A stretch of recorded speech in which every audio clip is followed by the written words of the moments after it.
Hello, Rabbi. Hello, Joe.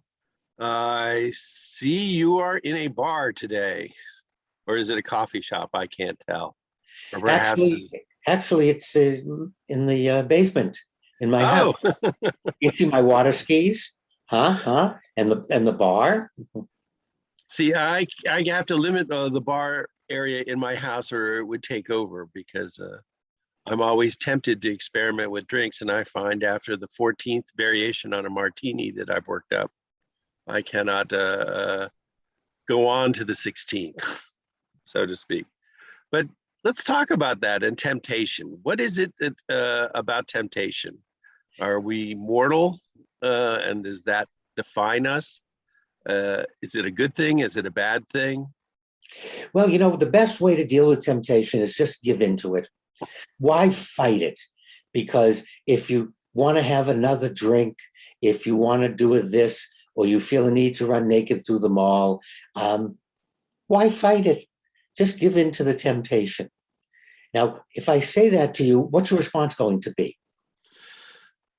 Well, Father Elliot would be upset.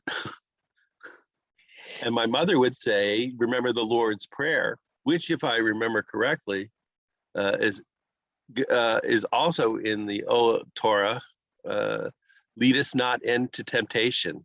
And I want to correct you based on Pope Francis. Pope Francis has had the committee for about 15 years now. He is now promoting a slight translation because the idea that God would lead you into temptation is not consistent with the original. Remember, Jesus spoke Aramaic and prayed in Hebrew. He did not speak the Queen's or the King's English. And so this is a translation, and it's an adaptation of the Kaddish de Rabbanan. And when we step back, the Pope Francis has worked on and suggested, do not let me fall into temptation, which is consistent with the teaching, and it's consistent with God. Was ask him, don't let me fall into temptation.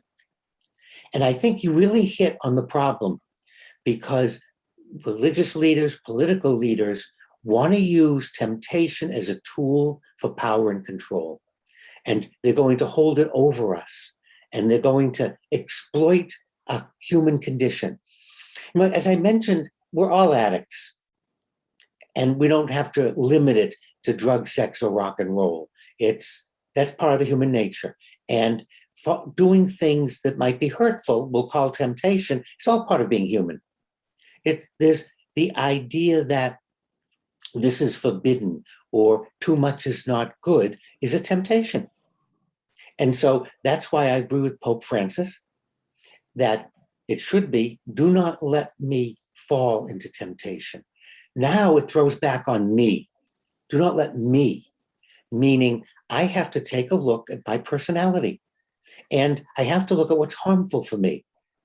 Hey, a Snickers bar might be good, but 20 Snickers bars, or to keep eating them, it's not healthy. To have a Manhattan, a bourbon, martini, maybe two, not driving, okay. But to give in and keep over and over, to give in to the temptation is harmful. So we have to stop for a moment and take a look at what's going on here. Because God is not tempting us. That's just silly. That's about power and control. It's not about the universe. God truly is God. And his goal out there isn't to trick us, isn't to limit the people going to heaven, isn't trying to get more people into hell. That's just a power play of individuals. The goal is what's the healthiest for us. So do not let me fall into temptation. So what are the things that might tempt me? I'm not tempted by having some more brie cheese. I'm not tempted by having kumquats. I'm not tempted by having Brussels sprouts. But a hot fudge sundae, a good bourbon. So that changes what I might be tempted. The occasion where I go, boy, I'd really love another piece of broccoli right now. That can be forgiven.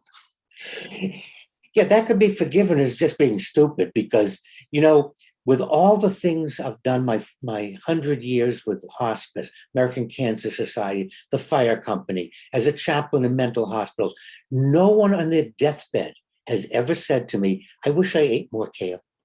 So you know what? I should have had more broccoli. That's not on anybody's list for anything. Because as human beings, we realize that's not what life's about. And that's not what's important in order to become fulfilled. And there's a touchstone for us. What is important to you?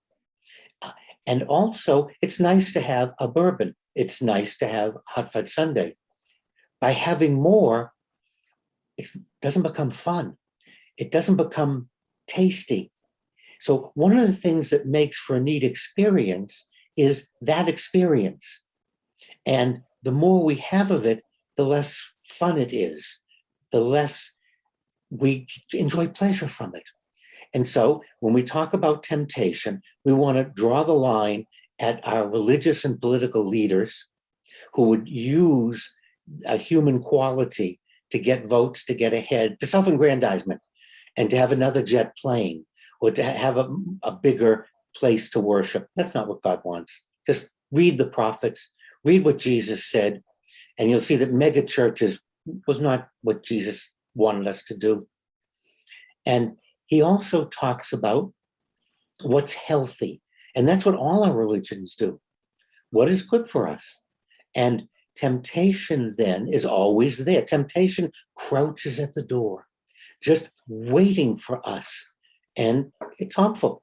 So temptation is always defined as something that we know is bad for us, or do we fall into it? Yeah, I see. I think once again, your definition right away is what about power and control? Why don't we just say that, like human beings are addicts, we want to repeat and we want to stuff ourselves. It's just part of what a human being is. Then we want to be tempted. We find temptation, things out there that, oh, I want more, I want more, I want more. Very similar to having an addiction. It's kind of an oddity, but it's been turned into something for control. So I can preach to you, I can tell you you're going to hell, I can tell you you're a bad person. I can make a whole big thing on resisting or stopping. No, it just is a fact of life that as human beings, we want more of something we like. Well, I know what I want more of, and that's more conversations with you, Rabbi. And thank you very much for the wisdom as always. Sometimes I'm led to it, sometimes I fall into it, but I always enjoy it. And you know what? I'm always here to tempt you. Thank you again, Joe.